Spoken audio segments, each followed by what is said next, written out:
दोस्तों नमस्ते। हमारे YouTube चैनल में आपका स्वागत है। आज हम देखेंगे छत्तीसगढ़ के दूसरे लेक्चर में छत्तीसगढ़ का प्राकृतिक विभाजन। छत्तीसगढ़ के भूगोल के संबंध में हमने फर्स्ट पार्ट में हमने देखा था छत्तीसगढ़ की भूगर्भिक संरचना यानी उनके धरातल का निर्माण कौन कौन से चट्टानों से हुआ है। आज हम देखेंगे उसके ऊपरी भाग किस किस प्रकार के हैं, यानी कि कोई भी भूमि जो होती है वो ये तीन प्रकार से बन सकती है। या तो पर्वत वाला एरिया होगा, है ना, या तो आपका पाट वाला एरिया होगा, पठार वाला एरिया होगा, या तो समतल मैदान होगा। तो छत्तीसगढ़ में कहाँ पठार है कहाँ पर्वत है, उसके हिसाब से छत्तीसगढ़ को चार भागों में बांटा गया है, जिसको विभाजित किया है डॉक्टर राजीव लोचन द्वारा। ठीक है, उन्होंने चार भागों में बांटा है। एक है आपका पूर्वी बघेलखंड का पठार।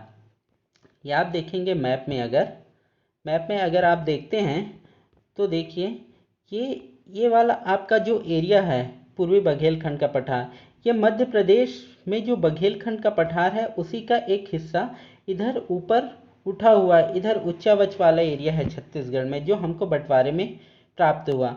तो छत्तीसगढ़ में इसका 47% लगभग भाग आता है। तो ये वाला एरिया हो गया आपका उच्चावच वाला एरिया।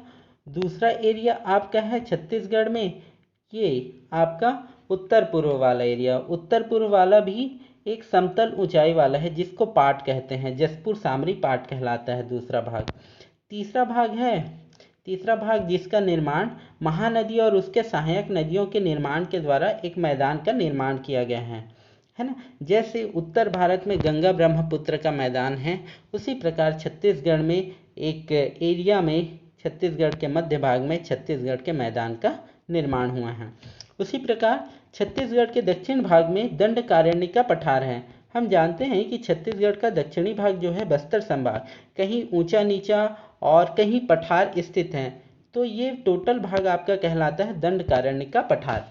तो हम अलग अलग लेक्चर में अलग अलग विभागों के विशेषताओं के बारे में अध्ययन करेंगे, और ये CGPSC और CG व्यापम के दृष्टिकोण से बहुत ही महत्वपूर्ण है।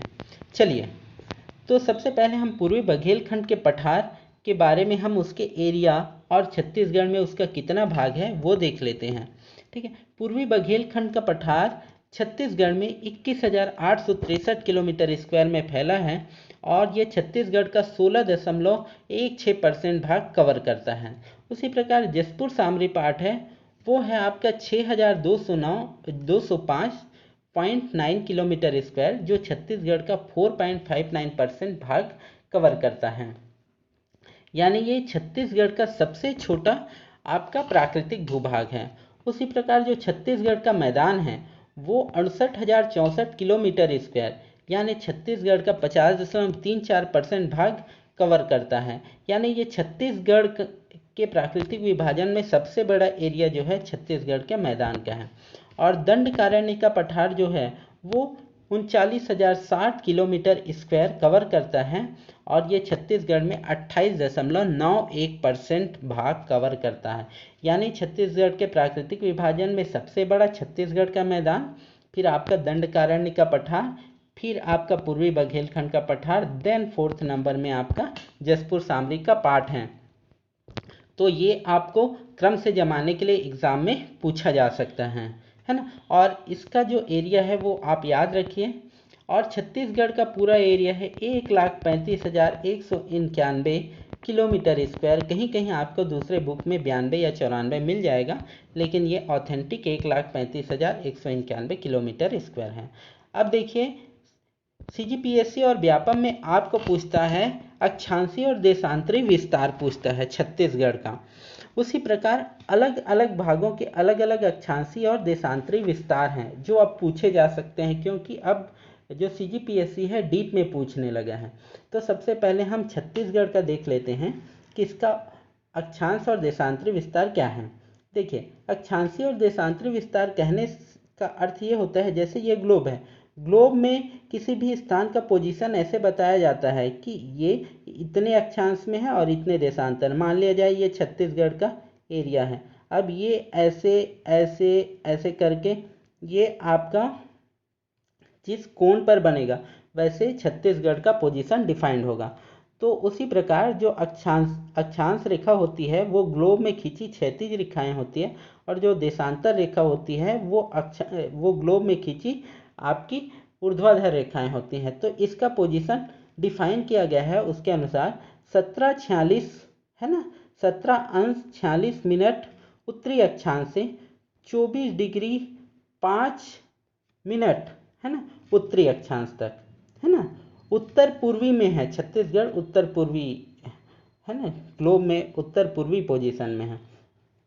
उसी प्रकार इसका देशांतरी विस्तार आपका है 80 है ना, 80:5 से आपका 84:20 डिग्री, कहीं कहीं आपको 25 मिलता है ना। तो 80 डिग्री 5 मिनट से 84 डिग्री 25 मिनट तक इसका विस्तार है छत्तीसगढ़ का।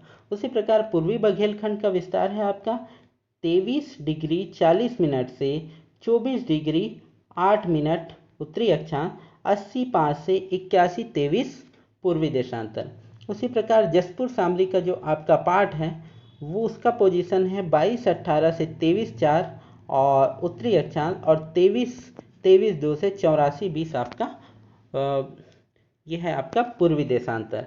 और ये छत्तीसगढ़ के मैदान का 19 डिग्री 47 मिनट से 23 डिग्री 7 मिनट, और इसी प्रकार है आपका 80 डिग्री 17 मिनट से 83 डिग्री 52 मिनट तक इसका विस्तार है। उसी प्रकार जो दंडकारण्य का जो विस्तार है वो 17:46 है ना, 17:46 से 24:34 उत्तरी अक्षांश से 80:18 से 82:15 आपका पूर्वी देशांतर है। देखिए इसको समझिए, ये जो छत्तीसगढ़ है ये सबसे नीचे भाग आपका दंडकारण्य का पठार है, इसलिए ये 17 डिग्री 46 मिनट से है ना, ये आपका 20 डिग्री, और सबसे ऊपर वाला भाग कौन सा है आपका, ये वाला भाग है जो 23:40 से 24:08 तक। तो ये सबसे ऊपरी भाग हो गया आपका पूर्वी बघेलखंड का पठार, यहाँ पोजीशन डिफाइंड होगा आपका, है ना। और जैसे आपका ये वाला भाग है, ये वाला भाग, तो आप देख सकते हैं इधर ये कौन सा भाग होगा, ये आपका होगा पूर्वी भाग। तो पूर्वी भाग सबसे आपका दंडकारण्य का पठार ही होगा, तो ये आपका 80:18 है, और सबसे पश्चिमी भाग किसका होगा, जसपुर सामरी पाठ, तो ये 84:20 है। तो इस प्रकार इसका पोजीशन डिफाइंड होता है। ठीक है, आज हम यहाँ के लेक्चर में जसपुर सामरी पाठ के विशेषताओं के बारे में अध्ययन करेंगे। तो छत्तीसगढ़ राज्य के बारे में समझ लें कि जो छत्तीसगढ़ का राज्य है आपका, ये बीच का मैदान है, और इसके चारों ओर मैकल पर्वत श्रृंखला, ये पूर्वी बघेलखंड का पठार, जसपुर सामरी पाठ, और नीचे दंडकारण्य का पठार। तो ये चारों ओर से ऊंचे भूभाग से घिरे हुए हैं। इधर भी ये जो भूभाग है मैकल पर्वत श्रेणी जो है ये सतपुड़ा पर्वत श्रेणी का भाग है, ये वाला जो भाग है ये विंध्याचल पर्वत श्रेणी का भाग है ना। ऐसे ही हम देखेंगे, और मैं आपको पूरे डिटेल से इसका अध्ययन कराऊंगा। और एक फैक्ट आप याद रखना कि जो छत्तीसगढ़ जो है जैव भौगोलिक दृष्टिकोण से दक्कन जैव क्षेत्र में शामिल है, ये पूछा गया प्रश्न है। और ये जो छत्तीसगढ़ है वो प्रायद्वीपीय भारत का भाग है, ठीक है, और ये गोंडवाना लैंड का भाग है, गोंडवाना लैंड का भाग है, प्रायद्वीपीय भारत का हिस्सा है, और दक्कन जैव क्षेत्र में शामिल हैं। ये तीनों फैक्ट इंपॉर्टेंट है। आगे हम चलें तो हम देखते हैं जसपुर सामरी पाठ जो है इसका पोजीशन क्या है। जसपुर सामरी पाठ छत्तीसगढ़ के निम्न भागों में फैली हुई है। एक आपका है, देखिए ये आपका एरिया है पूर्वी बघेलखंड का पठार। पूर्वी बघेलखंड का पठार जो है आपके कोरिया, उत्तरी कोरबा का कुछ हिस्सा है, और आपके सूरजपुर, और ये आपके पूर्वी बलरामपुर और पश्चिमी बलरामपुर और पश्चिमी सरगुजा में इसका विस्तार है। तो पश्चिमी में ये भाग है, लेकिन पूर्वी बलरामपुर वाला एरिया जो सामरी वाला एरिया है, सामरी तहसील वाला एरिया, ये जसपुर में शामिल है। ये जसपुर का पूरा जिला इसमें शामिल है, और पूर्वी सरगुजा जसपुर पार्ट में शामिल है, जबकि पश्चिमी सरगुजा आपके पूर्वी बघेलखंड के पठार में शामिल है। तो आप क्लियर कर लीजिए इसका क्षेत्र कहाँ कहाँ है। एक सामरी है आपके बलरामपुर में, और ये आपका है पूर्वी बलरामपुर, ये आपका जसपुर का पूरा जिला, ये आपका पूर्वी सरगुजा, ये आपका भाग है। ये आपका पूर्वी बलरामपुर, जशपुर और ये पूर्वी सरगुजा। आगे हम देखेंगे इसको डिटेल से। देखिए, छत्तीसगढ़ का पाट प्रदेश है ना, जो जसपुर सामरी पाट बोल रहे हैं वो पाट प्रदेश के अंतर्गत आता है। और ये पाट प्रदेश है क्या, वो हम देख लेते हैं। देखिए, कुछ ऐसा हिस्सा होता है जो लाखों वर्ष से जमने के कारण ये जो भाग है पूरा उच्च भाग हो जाता है और इसका ऊपर वाला भाग समतल रहता है और इसका जो किनारा होता है वो त्रिव ढाल वाला होता है ना। मतलब हम कह सकते हैं कि ये एक उच्च समतलीय पठारी स्थलाकृति होती है, पठार के समान होती है और समतल भाग होती है ऊपर से, है ना। इसका जो जमाव होता है पुरानी संप्राय अनादिकाल से जो विकसित भूमि है इससे इसका निर्माण होता है। इसका उत्थान हो जाने से ये क्या हो जाते हैं, ऊंचे हो जाते हैं और इसको भूगोल की भाषा में उत्थित संप्राय भी कहा जाता है। ठीक है, इस प्रकार देखिए ये जो भाग है, ये जो समतल वाला भाग है और इसका जो किनारा वाला भाग है वो त्रिव ढाल वाला है ना। और देखिए कहीं कहीं ये जो होता है पाट प्रदेश होता है वो सीढ़ी नुमा हो जाता है, इसकी आकृति सीढ़ी नुमा हो जाती है जिसके कारण से यहाँ बागानी खेती भी होती है। ये ऊंचे प्रदेश होने के कारण यहाँ जो वर्षा होती है वो सबसे ज़्यादा होती है और जो जंगल वाला क्षेत्र होता है वो भी ज़्यादा होता है। और ये क्षेत्र विकास की दृष्टि से थोड़े पिछड़े हो जाते हैं क्योंकि यहाँ आवागमन की सुविधा का विकास ज़्यादा नहीं हो पाता, इसलिए छत्तीसगढ़ का ये पिछड़ा क्षेत्र है। जनसंख्या भी बहुत कम होती है इस क्षेत्र में क्योंकि यहाँ लोगों की बसाहट कम होती है क्योंकि यहाँ विकास नहीं हो पाया है। ठीक है, और इसकी पाट प्रदेश की जो ऊंचाई होती है वो 400 मीटर से 1000 मीटर के लगभग आती है, उसी को ही हम पाट प्रदेश के अंतर्गत अध्ययन करते हैं। देखिए, जसपुर सामरी पाट को अब कौन कौन से भागों में बांटा गया है उसको हम देखते हैं। देखिए, ये आपका एरिया है मैन पाट वाला एरिया, मैन पाट है ना, जो सरगुजा में आता है। उसी प्रकार ये मैन पाट वाला एरिया है और ये आपका एरिया है आपका जारंग पाट है, जारंग पाट। और उसके साइड में है आपका सामरी पाट। उसी प्रकार इससे सामरी पाट से लगा हुआ है आपका जमीर पाट। उसी के जस्ट नीचे में एक है आपका पंडरा पाट जो कि जसपुर में है। ठीक है, हम देखेंगे इसका पोजीशन कहाँ कहाँ है। और ये बहुत बड़ा जो एरिया बीच में बचता है, ये एरिया जो बीच में बचता है वो है आपका जसपुर सामरी का जसपुर पाट कहते हैं। मतलब जसपुर सामरी पाट ये पूरा एरिया है लेकिन ये आपका एक जसपुर पाट कहलाता है जो सबसे बड़ा पाट प्रदेश है। इसी में हम देख लेते हैं कि ये जो सामरी पाट है उसको ऊंच घाट बोलते हैं, ऊंच घाट। और ये नीचे वाला भाग है जसपुर पाट वाले एरिया, वो क्या है, थोड़ा कम ऊंचा है इसलिए इसको नीच घाट भी बोलते हैं। इसी के पास में लोने घाट है और इसका जो बाउंड्री है वो उड़ीसा से टच होता है ना। इसी पंडरा पाट से एक नदी निकलती है, इब नदी निकलती है जसपुर के पंडरा पाट से और इसी की एक सहायक नदी है मैनी नदी। तो इब और जो मैनी नदी है वो जसपुर पाट को पूरा कवर करती है, इसका बेसिन यही बनता है। आगे हम चलते हैं, हम देखते हैं कि जो जसपुर सामरी का पाट है पूरा कंबाइंड वो छत्तीसगढ़ का सबसे छोटा प्राकृतिक प्रदेश, जैसे मैंने बताया 6205.9 किलोमीटर स्क्वायर है और 4.59% भाग ये कवर करता है। ठीक है, ये छोटा नागपुर के पठार का पश्चिमी भाग है। ये चीज़ मैं बताना चाह रहा था कि ये जो भाग है ना, ये जो भाग है जसपुर सामरी पाट वाला क्षेत्र आपका, ये झारखंड में जो छोटा नागपुर का पठार है उसी का विस्तार आपका जसपुर सामरी का पाट है ना। आगे हम चलें, ये छत्तीसगढ़ का ऐसा एरिया है जो सबसे ज़्यादा औसत ऊंचाई वाला एरिया है। तो ये प्रश्न पूछते हैं कि छत्तीसगढ़ का सबसे ज़्यादा औसत ऊंचाई वाला क्षेत्र कौन सा है, तो ये आपका जसपुर सामरी का क्षेत्र सबसे ऊंचा क्षेत्र है। अब देखिए इसका निर्माण कौन कौन सी चट्टानों से हुआ है। तो इसका जो निर्माण हुआ है वो बहुत ही प्राचीन चट्टानों से हुआ है, मुख्यतः आर्कियन शैलों से हुआ है।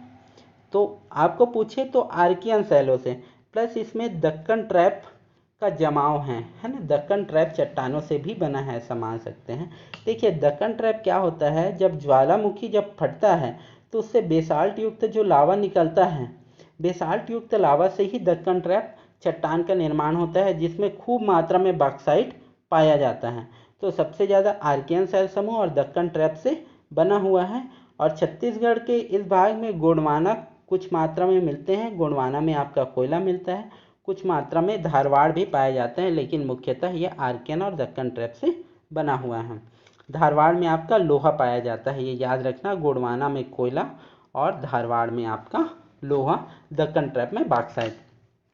यहाँ खनिज जैसे मैंने बताया कि दक्कन ट्रैप चट्टानों का विस्तार है, इसलिए यहाँ बॉक्साइट खनिज पाए जाते हैं।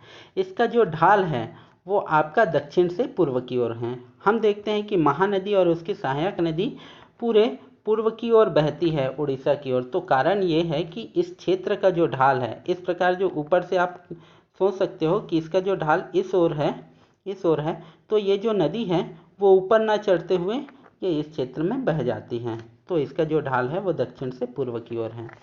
देखिए इसके विस्तार के संबंध में अगर हम अध्ययन करना चाहें तो एक बार हम और गौर कर लेते हैं इसके जसपुर सामरी पार्ट के मैप में। तो ये आपका जो बाउंड्री दिख रहा है, बाउंड्री के अंदर देखिए कि जैसे मैंने बताया कि इसका जो विस्तार है, बलरामपुर का जो सामरी वाला एरिया है, सामरी तहसील है, जो पूर्वी बलरामपुर का एरिया है, ठीक है।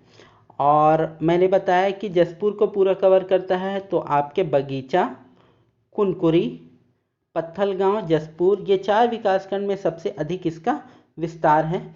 उसी प्रकार आपके सरगुजा, जो मैंने बोला कि जो आपका पूर्वी सरगुजा वाला एरिया, पूर्वी सरगुजा का जो सीतापुर वाला तहसील है, और ये आपका दक्षिणी अंबिकापुर, दक्षिणी अंबिकापुर में आपका लुंड्रा वाला एरिया है।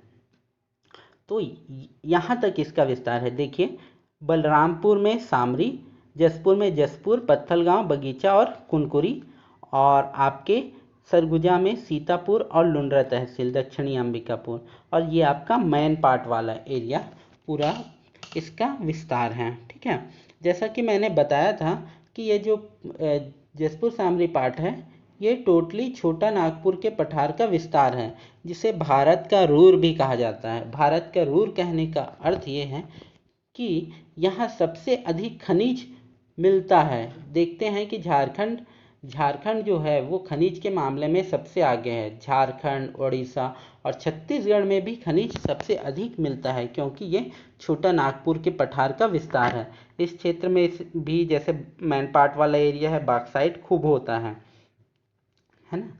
तो इसमें कुछ कुछ स्थान है उसको मैं बताऊंगा, यहाँ छोटा सा जान लीजिए कि एक चर्च है कैथोलिक जो जसपुर में है, जसपुर के कुनकुरी में। ये क्या है, भारत का सबसे सेकंड नंबर का बड़ा यहाँ चर्च है, कैथोलिक चर्च है, और पहले नंबर का आपका गोवा में है, ठीक है। एक सन्ना है, सन्ना जो कि छत्तीसगढ़ का स्विट्जरलैंड कहलाता है, ये भी आपका जसपुर में है, बगीचा तहसील में। एक आपका बादलखुल अभ्यारण्य है, ये भी जसपुर में ही है, ठीक है। तो इसको आगे और देखेंगे, ठीक। तो इसका विस्तार आप ध्यान से समझ लीजिए, छोटा नागपुर के पठार का ही एक भाग है, और बलरामपुर में आपका सामरी, और जसपुर में जशपुर, पत्थलगांव, बगीचा और कुनकुरी, और अंबिकापुर में आपका मैन पार्ट, सीतापुर और लुंड्रा वाला एरिया कवर करता है। इसके क्षेत्रफल को अगर हम देखें तो क्षेत्रफल है इसका 6205.9 किलोमीटर स्क्वायर, और ये छत्तीसगढ़ का 4.59% हिस्सा कवर करता है। आगे हम चलें, देखिए इसका जो प्राकृतिक विभाजन है, जो बांटे हुए हैं जसपुर सामरी पार्ट को, उसके बारे में हम अध्ययन करते हैं। पहला है मैन पार्ट। मैन पार्ट का हम डायमेंशन देखते हैं कि ये 29 किलोमीटर लंबा है और 12 किलोमीटर चौड़ा है। यह बहुत ही प्राकृतिक सुंदर वाला स्थान होने के कारण प्राकृतिक वर्ग का ये क्या है, आपका टूरिस्ट प्लेस है और इसे छत्तीसगढ़ का शिमला भी कहा जाता है, क्योंकि ये बहुत ही ठंडा प्रदेश है। मैंने बताया कि जो ऊंचा स्थान होगा वहाँ वृक्ष अधिक होंगे, और जहाँ परिवहन के साधन, जहाँ पॉल्यूशन वगैरह, इंडस्ट्री वगैरह जहाँ नहीं होगी, वो एरिया आपका ठंडा रहेगा, वहाँ वर्षा भी अधिक होगी। ठीक है, इसलिए इस क्षेत्र को छत्तीसगढ़ का शिमला कहते हैं। हम जानते हैं कि जो छत्तीसगढ़ का सबसे ठंडा क्षेत्र है वो है आपका अंबिकापुर, और उसी प्रकार जो जांजगीर चांपा वाला एरिया है वो सबसे गर्म एरिया है, वो छत्तीसगढ़ के मैदान में आता है, जहाँ विकास बहुत अधिक हुआ है और सबसे ज़्यादा जनसंख्या घनत्व भी जांजगीर चांपा में है। ठीक है, तो ये आपका मेन पार्ट जो फैला हुआ है वो दक्षिणी अंबिकापुर और सीतापुर वाले एरिया में फैला है ना। तो इसके मैप को देख लेते हैं, मेन पार्ट के मैप को, कि ये क्या है, ये दक्षिणी अंबिकापुर यहाँ और ये सीतापुर यहाँ, तो इसका पूरा विकास हुआ है। तो इसकी जो ऊंचाई है 1152 मीटर की ऊंचाई है। ठीक है, और यहाँ से एक मांड नदी निकलती है, मांड, जिसको इसका प्राचीन नाम मंदवाहिनी है ना। ये क्या करती है, मांड नदी यहाँ से मेन पार्ट से निकलकर ये जांजगीर चांपा में चंद्रपुर नामक स्थान पर महानदी में मिल जाती है, यानी संगम चंद्रपुर में होता है, और इसका उद्गम होता है मेन पार्ट से। ये जब जाती है तो ये पत्थल गांव के पास साइड में एक किलकिला करके, किलकिला या किड़किड़ा भी बोलते हैं, तो यहाँ एक पर्यटन स्थल है किड़किड़ा, है ना, जो कि जसपुर में है। और इसी के साइड में माण नदी पर एक जलप्रपात बना हुआ है जिसे सरभंजा जलप्रपात कहते हैं, जो मांड नदी पर बना है। ये आगे जब बढ़ती है तो ये छुरी उदयपुर की पहाड़ियों को दो भागों में अलग कर देती हैं। ये CGPSC में पूछा हुआ सवाल है कि छुरी उदयपुर की पहाड़ियों को कौन सी नदी अलग करती है, तो आपकी मांड नदी अलग करती है, और ये आगे जाकर चंद्रपुर में मिल जाती हैं। ये इसके दक्षिण में आपका है, आपका पत्थल गांव लैलूंगा का पठार स्थित है। ठीक है ना। अब देखते हैं इसके बारे में कुछ फैक्ट। देखिए, 1962 की बात है, जब चीन ने तिब्बत के ऊपर हमला कर दिया था, तो क्या हुआ, भारत ने उसका साथ देते हुए तिब्बती शरणार्थियों को भारत में बसाया था। तो दलाई लामा और उसके कुछ समर्थकों को उन्होंने हिमाचल के कुल्लू नामक स्थान में बसाया था, और कुछ बचे हुए लोगों को ऐसे क्षेत्र में बसाना था जहां ये अनुकूलित थे, ऐसी ठंडी जगह में बसाना था। तो उन्हें छत्तीसगढ़ का ये क्षेत्र, मेन पार्ट वाला जो क्षेत्र था, उनके अनुकूलित लगा, तो 1962 में जो तिब्बती शरणार्थी थे इसी क्षेत्र में बसाए गए थे। इसका ये रीज़न है। ठीक है, हम देखते भी हैं उस क्षेत्र में जाने पर मेन पार्ट वाले एरिया में बहुत तिब्बती लोग मिल जाते हैं, जो बौद्ध लोग होते हैं वो बहुत ज़्यादा मिल जाते हैं, क्योंकि तिब्बती अधिकतर बौद्ध होते हैं। उनको पामेरियन कुत्ता बहुत पसंद होता है, तो पामेरियन कुत्ते भी उस क्षेत्र में बहुत ज़्यादा दिख जाते हैं। तो एक बौद्ध स्थल भी बन गया है आपका मेन पार्ट वाला एरिया, बड़े बड़े बुद्ध के मंदिर भी हैं। इसकी जो ऊंचाई है वो 1152 मीटर है ना। यहाँ सबसे ज़्यादा खनिज जो मिलता है, बॉक्साइट खनिज मिलता है। जो आपका मांड नदी है, मांड नदी का क्षेत्र है, वो उसमें कोयला मिलता है, लेकिन आपका मेन पार्ट वाले एरिया में आपका मिलता है बॉक्साइट मिलता है। जारंग पार्ट, जमीर पार्ट वाले एरिया भी पूरा बॉक्साइट का खदान कहलाता है, उसको हम देखेंगे। यहाँ एक पुलिस प्रशिक्षण एकेडमी भी है। ये छुरी और उदयपुर पहाड़ी को माण नदी दो भागों में विभक्त करती हैं। अब यहाँ देखते हैं पर्यटन स्थल मेन पार्ट में कहाँ कहाँ हैं। एक आपका सरभंजा जलप्रपात है ना, ये आपके सरगुजा में है, समझ लो, माण नदी। तो ये आपका फिश पॉइंट बोलते हैं। एक टाइगर पॉइंट या टाइगर हिल इसको बोला जाता है। इसको हम इसको इको पॉइंट के रूप में प्रसिद्ध है ना। तो सरभंजा जलप्रपात भी माण नदी में बनती है और सरगुजा में है। फिश पॉइंट है, टाइगर पॉइंट है, इको पॉइंट है। आगे हम चलें, यहाँ सनसेट पॉइंट है। यहाँ क्या होता है, जो सूर्य उगते और डूबते समय बहुत ही सुंदर लगती है, एक ऐसा पॉइंट है जहाँ से देखने पर ऐसा लगता है। यहाँ एक ऐसा स्थान है जहाँ ऐसा लगता है कि जो पानी है ऊपर ऊपर जो ऊंचाई वाले भाग में है उसमें चढ़ रही है ना। तो ये भी एक प्रकृति का एक अनोखा नमूना है जो मैन पार्ट में स्थित है। एक यहाँ जंपिंग लैंड है जहाँ ऊपर नीचे होने पर रबड़ जैसा जमीन ऊपर नीचे होते जाता है। तो ये भी एक टूरिस्ट प्लेस है। यहाँ बहुत सारे मैंने बताया कि बौद्ध मंदिर हैं। तिब्बती शरणार्थियों के कारण ये बौद्ध मंदिरों का स्थल बन गया है। इसी जंपिंग लैंड को भूकंपित क्षेत्र या जलजली भी कहा जाता है। आगे हम कृषि के बारे में देखें तो मैन पार्ट में अधिकतर मक्का की कृषि होती है जो दो प्रजातियों की है, एक तो संकर और दूसरी हाइब्रिड, है ना। संकर और हाइब्रिड क्वालिटी की है। एक आलू बहुत अधिक मात्रा में होता है मैन पार्ट में, आलू का ये क्षेत्र है, ठीक है। टाऊ होता है, ये टाऊ ऐसा है जिसकी मांग विदेशों में खूब है, ठीक है, क्योंकि इसमें औसतन कैलोरी जो होती है, औसतन कैलोरी जो हमको चाहिए वो होती है, प्लस ये बहुत ही ज़्यादा पौष्टिक होती है। यह मुख्यतः मांड क्षेत्र में होती है, जो मांड क्षेत्र है सरगुजा मैन पार्ट वाला एरिया उसमें। और स्पेशल जो आयुर्वेदिक औषधि है सफ़ेद मूसली की खेती भी यहाँ मैन पार्ट वाले क्षेत्र में होती है। यहाँ मैन पार्ट वाले एरिया में यहाँ के टूरिस्ट को बढ़ावा देने के लिए मैन पार्ट महोत्सव या रामगढ़ महोत्सव का आयोजन किया जाता है, ठीक है। प्रत्येक वर्ष में किया जाता है ताकि टूरिस्ट आए और यहाँ के प्राकृतिक छटा को देखें। यहाँ मैन पार्ट है जहाँ पारदेश्वर शिव मंदिर स्थित है। यहाँ 21 किलोग्राम पारे की अनोखी पारद शिवलिंग यहाँ स्थापित है ना। यहाँ आपके अंबिकापुर में ही प्रसिद्ध पर्यटन स्थल तकिया मजार अंबिकापुर में है, ठीक है। अंबिकापुर के बारे में बता रहा हूँ।